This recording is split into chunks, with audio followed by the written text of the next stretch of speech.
Alright, welcome back guys to my Legend Seeker Vergil follow-up video. So as I promised in my last video, I was going to basically make a follow-up video just kind of reviewing Legend Seeker Vergil after I got my hands on him and had some time to play with him and figure out his movesets and see what he can really do.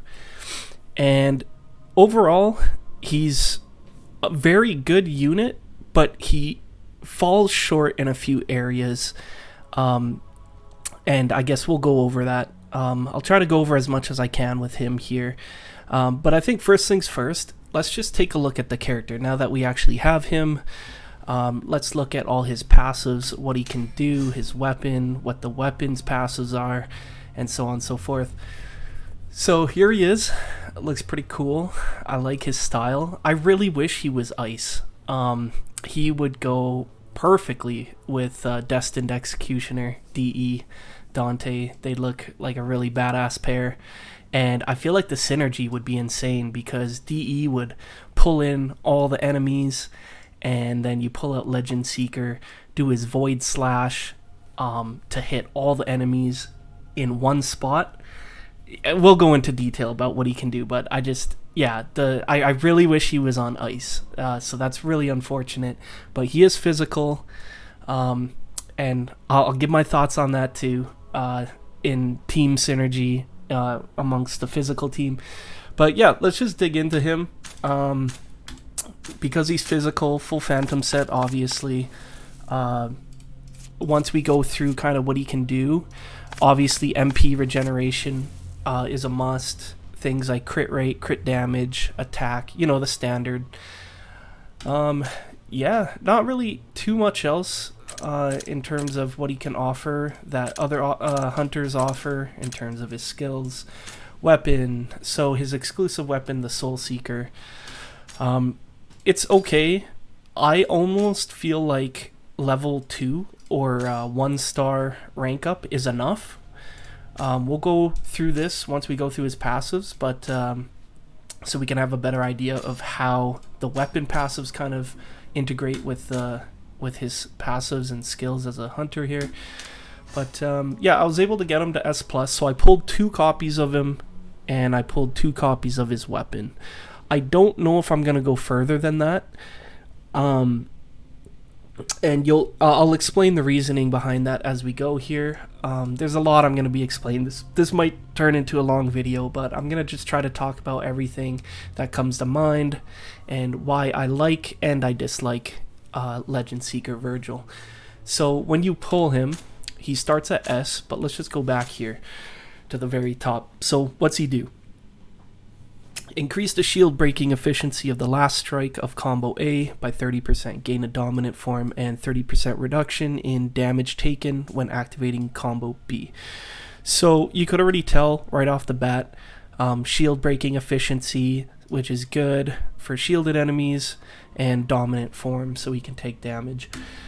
A rank, increase physical damage by 30%, that's great. When Doppelganger is in battle, gain 20 MP every second, and an additional 10 MP upon eliminating a target. So that's also really cool. That's similar to what Devilbringer Nero can do, where he's gaining MP while in his devil-triggered or empowered state. And that's going to be really handy because his Doppelganger is really good, and I believe once you have this character maxed out, that once you bring that Doppelganger out, he'll pretty much never deactivate for the remainder of the fight. He'll just basically have an unlimited uptime, but we'll go over that. So at S rank, so this is what you get when you first pull him. Deep Stinger will ignore 80% of the target's defense. So I wanted to point this out because on the main Discord, some people were asking like what would be the difference between ignoring a defense and reducing defense. So there's two key terms there.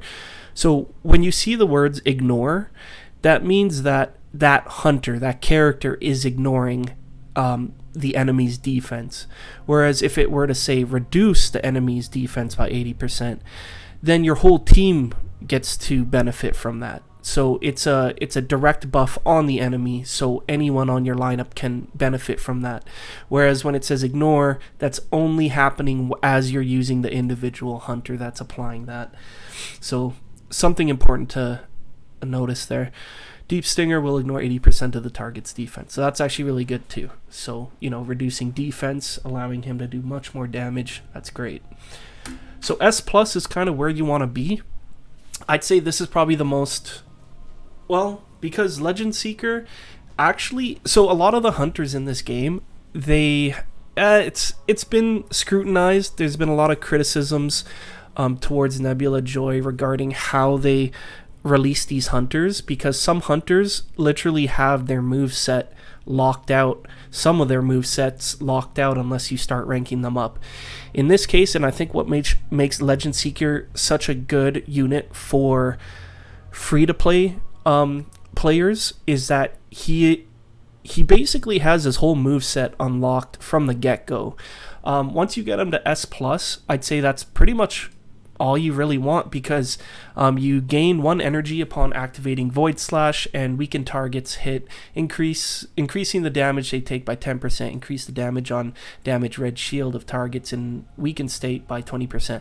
So what this means is, and we'll go, I'll do like a training demo here so you can see what I'm talking about, but he does a Void Slash attack, and that Void Slash gives him 1 energy tick. So getting him to S+ will give you an additional energy tick. So every time you do Void Slash, he'll give you 2 energy ticks. And I believe you need 6 to activate Deep Stinger. We'll go through that, but I'd say this is probably the most substantial upgrade right here. I almost want to say everything else down here is just buffing his damage output and his tank ability. But yeah, S+, if you're free to play, if you want a really strong unit that doesn't need much investment, I'd say Legend Seeker is probably... I'm going to start comparing units later on as we talk more, but, obviously the popular comparison is EJ versus Legend Seeker, LS.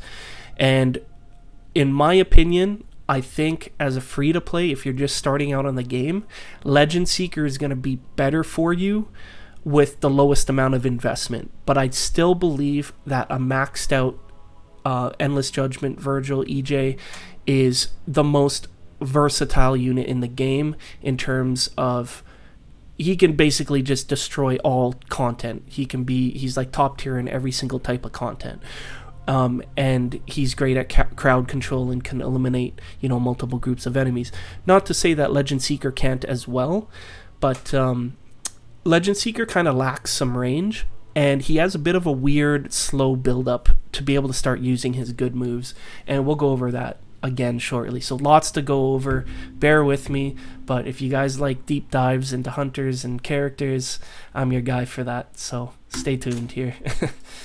Okay, let's say you get him up to SS. Deep Stinger can ignore shield and inflict damage, equals to 80% attack. When Deep Stinger is active, targets take 50% more crit damage. So this is another huge one. I'd say S+ is good enough, but if you really want to squeeze out the efficiency of this character, SS would be a good place to stop. Ignoring the enemy's shield is a big deal. Like a really big deal. I'll show you once we're playing as him, but I'll show you why that's so important and such a good thing. Yeah, and then if you build him towards crit damage and crit hit rate, adding 50% more as a passive to crit damage is huge. That's going to pump up the damage big time. Going into SS Plus, increase physical damage by 70%, a whopping 70%. So another huge increase to physical damage, so that's huge, 70%. When Doppelganger is in battle, gain 40 MP every second and an additional 40 MP upon eliminating a target. So as we were just talking about earlier, as you continue to rank this guy up, once your Doppelganger comes out, he's basically going to be on the field and activated until you either switch out Legend Seeker or decide to basically despawn him. Okay, moving on to SSS, Triple S. When Doppelganger is in battle, increase damage of Legend Seeker and Doppelganger by 10% for every second Doppelganger remains in battle, for a max damage increase of 100%. So essentially what it's saying is it will go up 10% for every second. So at 10 seconds, the Doppelganger is out, you'll have a 100% max damage increase, essentially doubling his damage after 10 seconds of Doppelganger being on the field. That is another amazing passive and upgrade to him. So as you can see, you know, he's just getting stronger and stronger, like way stronger as we're going through the ranks here. You know, and I think you could kind of piece it together now. Like, I really think where EJ shines is when it comes to being multi-versatile, having range damage and safe play. Oh, come on. And having safe play from a distance, meaning he's great for things like Bloody Palace, so you're not going to get hit. It's easier to not get hit, I should say, as EJ, and pump out the damage to multiple targets. But with Legend Seeker Vergil, because of how much damage he can dish out, he's going to be extremely good for things like speed elimination, even boss hunt, things like co-op raids, anything where you're dishing out massive damage on a single target. He's probably going to beat out EJ when it comes to single target, but he probably won't. Actually, I'd have to test it. You know, I won't be able to fully test it because I don't think I'm going to max him out yet. But I'd have to test to see who can do more damage, him or Devilbringer Nero on single target. It would be interesting to figure that out. But yeah, let's resume where we left off here. So yeah, 10% every second Doppelganger remains. At 10 seconds, you'll be at double your damage pretty much. Triple S plus... increase physical damage by 105%. So we're going from his 70% at SS Plus to 105% now, which is huge. When Doppelganger is in battle, gain 60 MP every second, and additional 30 MP upon eliminating targets. So again, you know, just Doppelganger will never run out. And then once you get him maxed at EX and his last passive, upon summoning Doppelganger, make all enemies in battle vulnerable for the next 15 seconds. This effect, which then will trigger again once every 15 seconds, targets with vulnerable state take 10% more damage and have their crit resistance decreased by 50%. So think about it. Earlier, we had a 50% crit damage increase, and let's say you're building his cards around crit rate and crit damage, MP regen, things like that. And then, you know, you're at 10 seconds with Doppelganger out, max stack of 100% damage increase, doubling your damage. Let's say you get let's say you ignore, you pull a a deep stinger and ignore the enemy's shield, and you pull off crits doing those rapid hits. Dude, you're going to be shredding the enemy. That's tons and tons of damage. It might look a little confusing when it says it activates every 15 seconds, but it's actually kind of good because let's say for things like anything with wave-based content. So let's say it takes you 15 seconds to kill the first wave of something.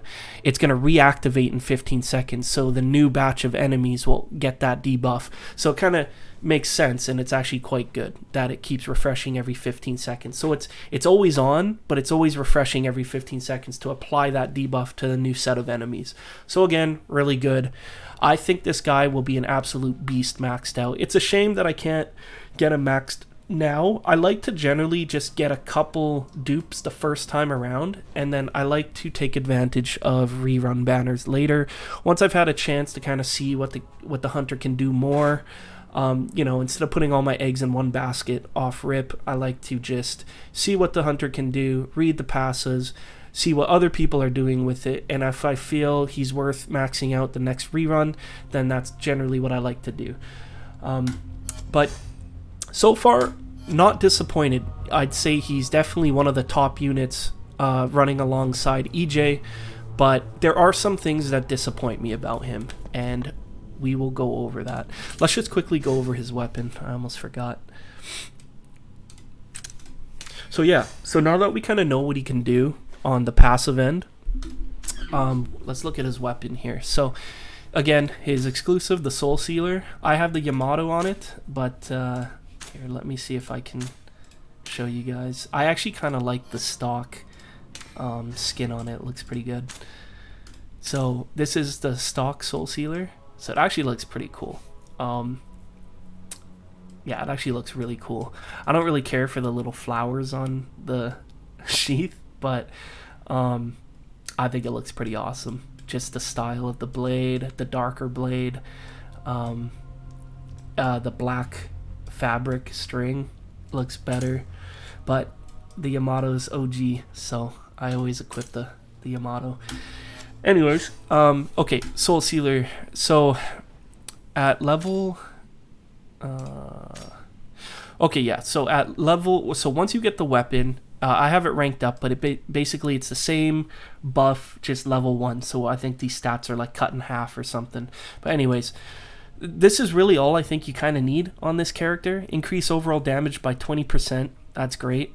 Reduce the MP cost of Legend Seeker's Doppelganger by 30%, so that's also great, because that means you'll get to be able to bring out the Doppelganger quicker. Once you get it 2-starred, Legend Seeker restores 5% of its max HP upon defeating an enemy when an ally is present.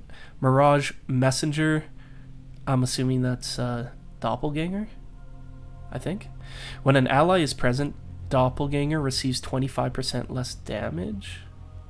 Wait, what? Or are they talking about Legend Seeker? I don't know. I guess your Doppelganger can take damage? I don't know. 25% less damage with a 10% increase in critical hit rate and critical damage. So it's okay. If they're talking about the Doppelganger here, I guess that's good, because Doppelganger is pretty good, and if he gets a buff to his crit rate and crit damage, that's also great. If he can take less damage, that's also great. And then at 2-star, I think all these stats double. So it's not bad. 20% crit rate and crit damage. And then at 4-star, after summoning Doppelganger, increase all skill damage by 20%. So that's pretty damn good. I mean, he has some really strong skills. Increasing the damage on skills by 20% would be quite good. Significantly raise resilience and tenacity and increase max HP by 100% while restoring HP to max. So you can see there's a little bit of damage buffs involved, but a lot of it is kind of just his survivability, making him more tanky and able to basically never die, which I think is cool. But at the same time, I'm like a glass cannon-y type of player. Like EJ, for example, he does so much damage, but you can play safe with him because he has ranged attacks, whereas this character, you could probably play safe with him as well. Obviously skill, personal and individual skill comes into play. Knowing the character, the moveset, and when to pull certain things off is going to help you stay alive and not take damage. I think it's just one of those, practice makes perfect kind of thing. But I think Legend Seeker, yeah, I don't know. I'm so up in the air with him right now. I like him and I don't. And I think now that we've gone through his passives and his weapon, we can finally kind of, I'll get him into, oh, it's reset. I'll get him into training here, so I can kind of just show you guys what he can do, some things that I like and some things I dislike. Oops. Unlimited normal idle. Oh yeah, and I'm hoping maybe this weekend I'm gonna do like an account showcase. I know one user in my last video had commented that where they wanted like an account showcase because I got some decent units, so we'll definitely go through that. Yeah, so like this is just a quick kind of look. Honestly, one-man show on top meta, best unit in the game. I'm actually being serious when I say that. I know you guys will probably be like, hell nah, but Honestly, I'll probably make a dedicated video on One Man Show just because I like him so much and what he does for the game. He has some stuff that no other hunter has, and he's just such a complete unit. I know you're probably laughing at me right now, but I'm not kidding when I say that. I'll make a video about it. But yeah, so, you know, decent account. Like I said, there's a lot of characters where I like to at least get one of every character. Every time a new character comes out, I'll at least get one of them. But I don't like to rush to max them. I like to play with them, figure them out, and then once a rerun comes around, decide whether they were worth maxing or not. But yeah, let's dive into this here, and I'll show you what Legend Seeker Vergil can do. So, since he's physical, he's meant to be on a physical team with, and just like in my last video, I was speculating, like, where is he going to fit on physical team? Obvious answer was Charismatic Ally V and Endless Judgment Vergil, sandwiched between the two. So with Charismatic Ally, obviously Legend Seeker is getting huge buffs because of what Charismatic Ally can do. I might even do, like a full breakdown of every single hunter in this game in individual videos at some point, just character breakdown of every single hunter in this game, what they can do, because right now I'm just kind of assuming you know what he can do, which might not really help a lot of people. So I might consider doing that, just so once you watch all those character breakdown videos, you pretty much know mentally what every hunter can do. But so Legend Seeker, here he is. He's got a pretty decent moveset, like he can launch people. He has a pretty good, I like this, it's very similar to what DB can do, where he's got that down, what would you call it, like a cycling downward attack from the air that you could kind of spam, and it actually builds up MP pretty decently. Like, notice how every time I do it, it gives me at least 1 tick of MP, so it's not bad. And then if you have cards built into MP regen. But if you hold the button, he has a launcher, and then yeah, so that's kind of his uppercut, bring him into the air, and then bring him down. In the air, you can do another aerial combo. It's an air stinger, air stinger, and then you press the button again, and he does this attack. But honestly, I'm not really sure like how useful that attack is. It's just kind of weird because the combo just abruptly ends after that, unless you jump and do that or something. But yeah, his basic attacks, so if you just spam the attack button, it's kind of what he just does. Into a launcher, you can bring him up, jump, bring him down. So there's a few things you can do. There's also a variant, if you delay his first attack, you can go into actually a decent flurry of sword barrages here. And they actually do decent damage.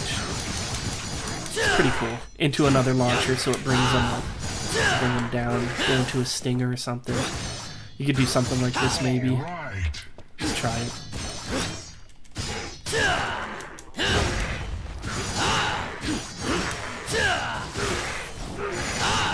Yeah, so he's pretty fun. there's quite a he's got a more expansive moveset than some of the recent hunters to come out. It's pretty fun to play with.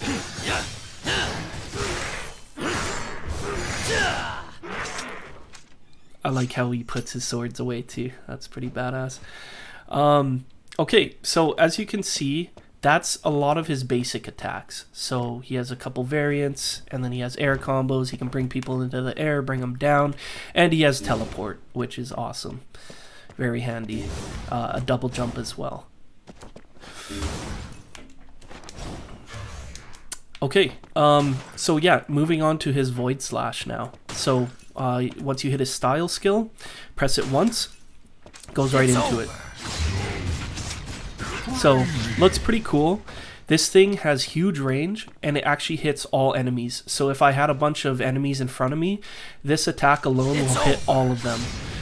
So it's got huge range, and it hits all enemies, and it does decent damage. So this is the Void Slash.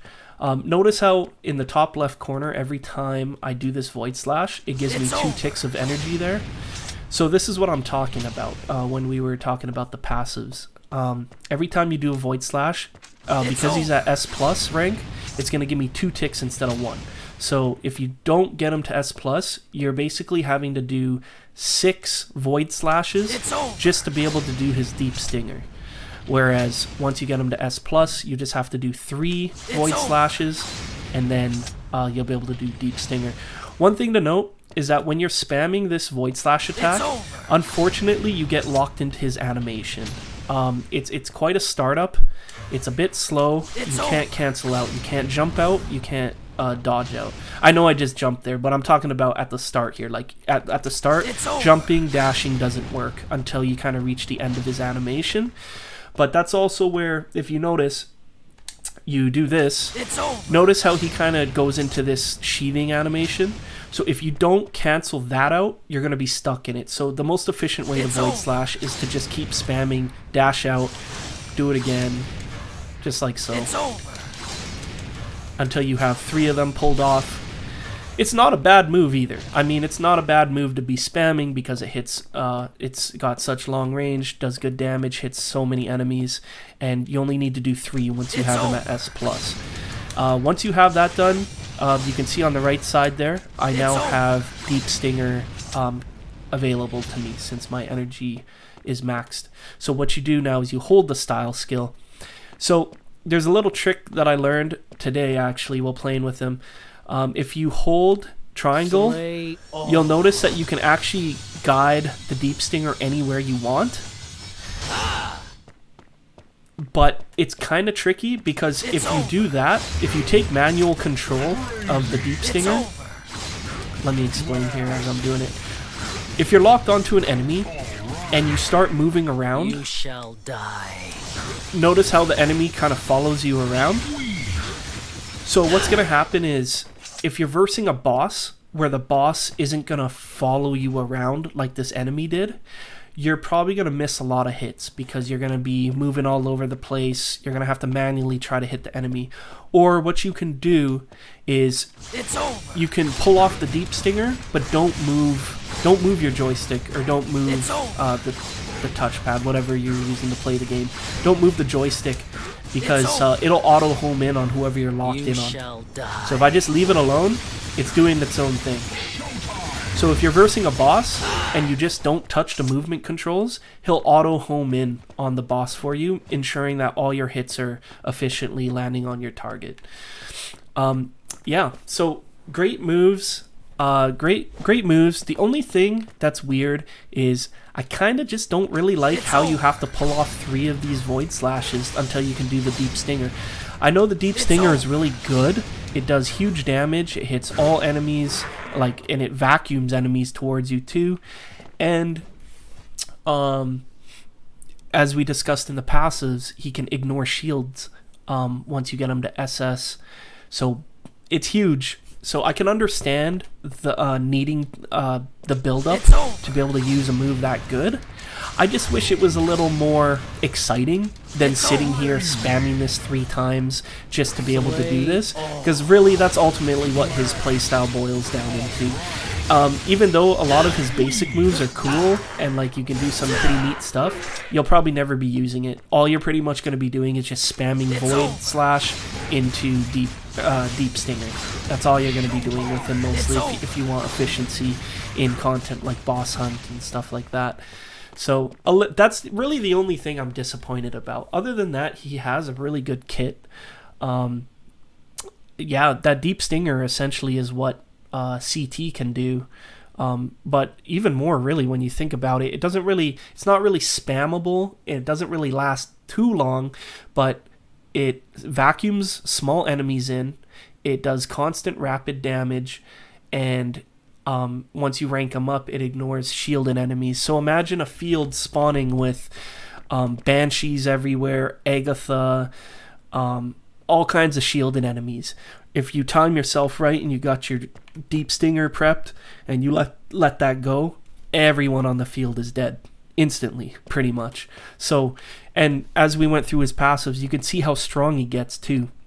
So you can see how that goes hand in hand. If you play your cards right and your timing right and you pull off that Deep Stinger on the right wave, you could clear rooms and waves full of enemies extremely fast. I know that I say EJ is kind of the master of that.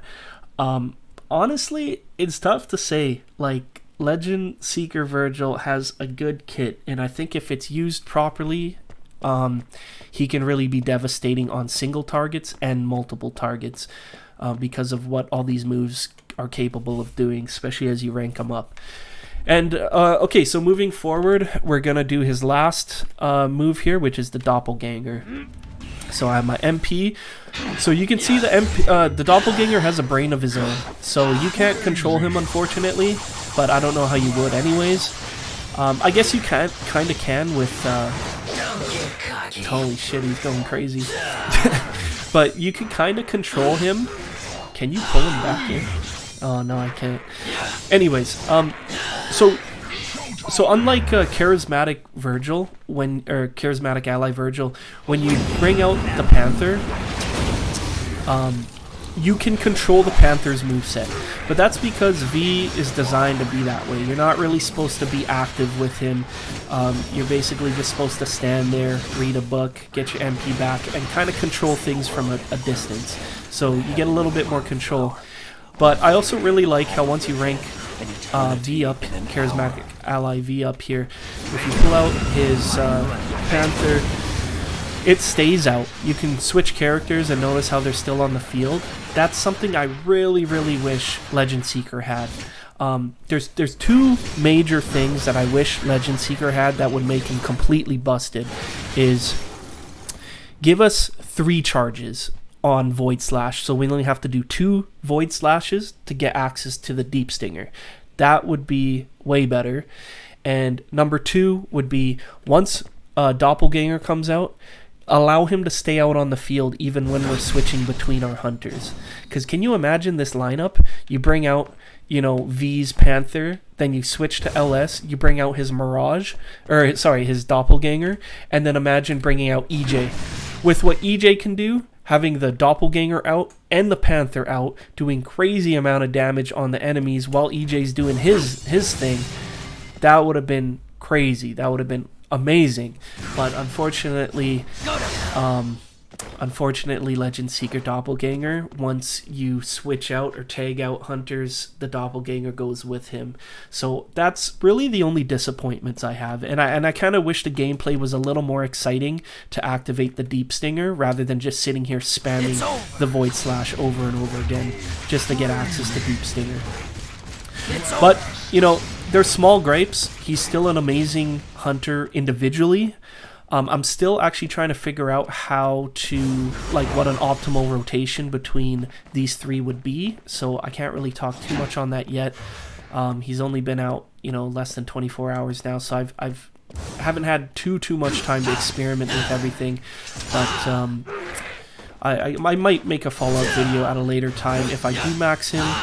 But yeah, that's pretty much it. I think when you compare him and EJ at S rank, a Legend Seeker is definitely the no-brainer. But I think if you want a hunter that is versatile with all the content the game has to offer, I think EJ is a safe way to go. But honestly, Legend Seeker, if you can start pumping ranks into him, he is deadly. He is really deadly on single target, and if you play your Deep Stinger right, he can also take out large groups of enemies. So I'd say they almost stand side by side in terms of hunters. They're both extremely good. They're both definitely top tier. It's just at this point with how many hunters they got, it's really they're just giving options at this point, which is good, because all hunters in this game have good things that they do for certain types of content, useful things, and some hunters straight up just have unique things that no other hunters provide, which make them extremely useful. So yeah, I think that's pretty much it for this video. One thing, I'm gonna just splice some gameplay footage of speed elimination using Legend Seeker Vergil in just at the end of this video, just so you guys can see his performance in that game mode.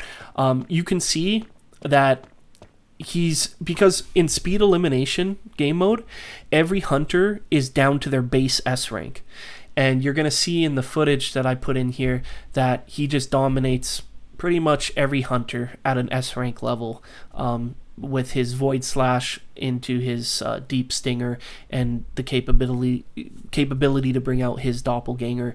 Like I said, he has essentially his whole moveset unlocked from the get-go, which makes him extremely good for beginner players or free-to-play players looking to get a good hunter without large investment.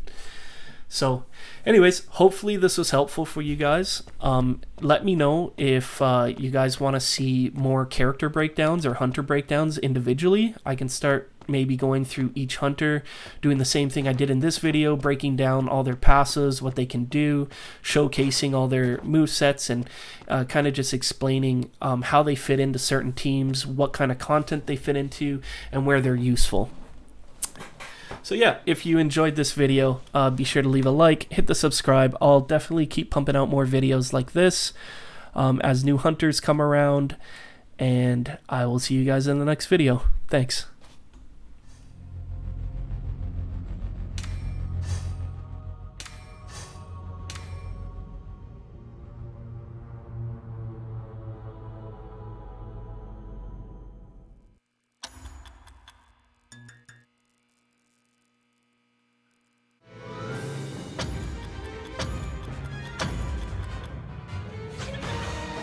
It's over. Yeah. Scum. It's over. It's over. Scum. Yeah. It's over. Slay all. You shall die. It's over. Scum. It's over. Die. Yeah. It's over. It's over.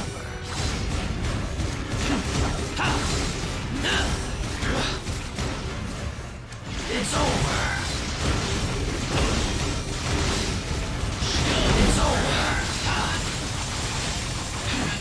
It's over.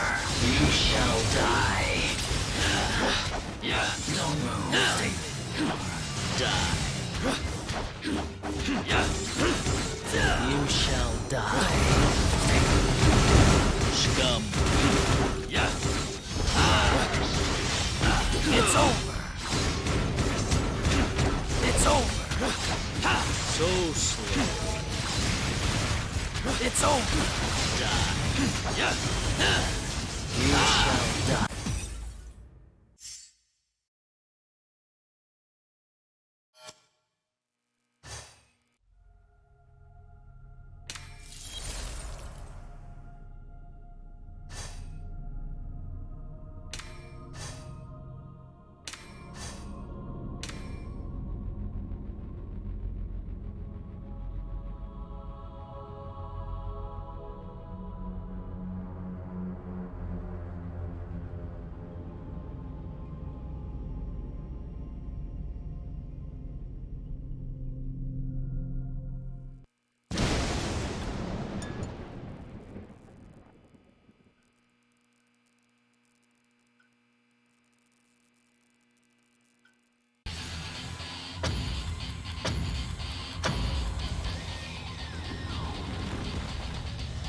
It's over.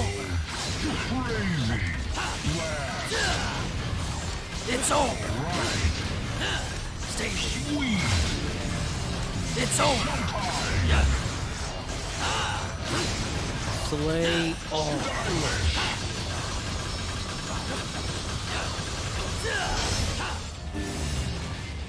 It's over.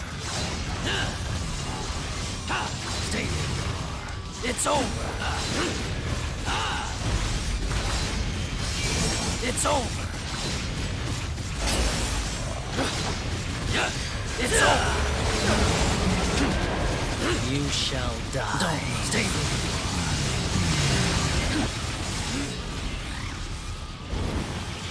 It's over. Yeah. Don't move.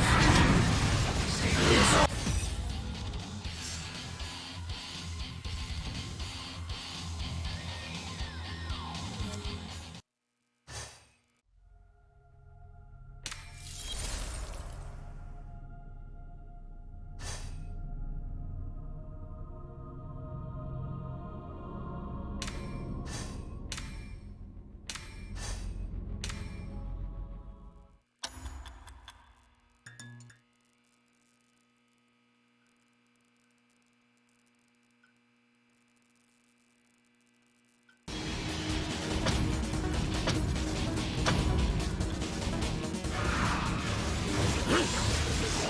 over.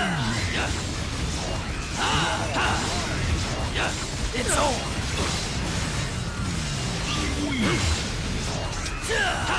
It's over.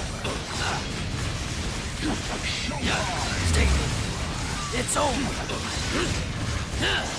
Slay Stay with all. me.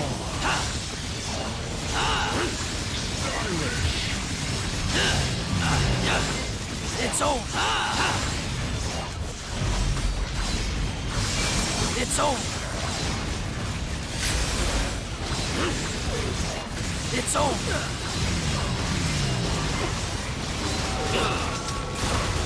It's over. Slay all. Stay with me.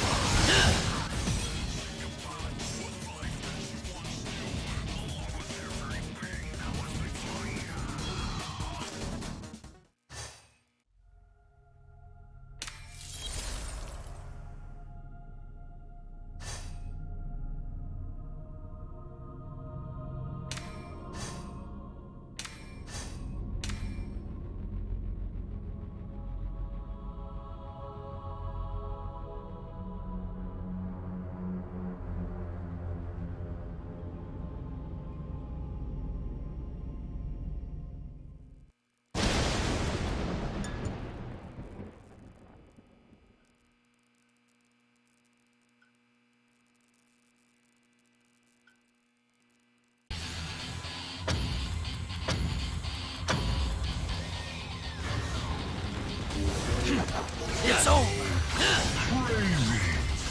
Don't move. It's over. It's over. You shall die. Don't move. Don't move. Don't move. It's over. It's over. Don't move. It's over. Don't move. Stay where you are. It's over. Slay all. Stay where you are.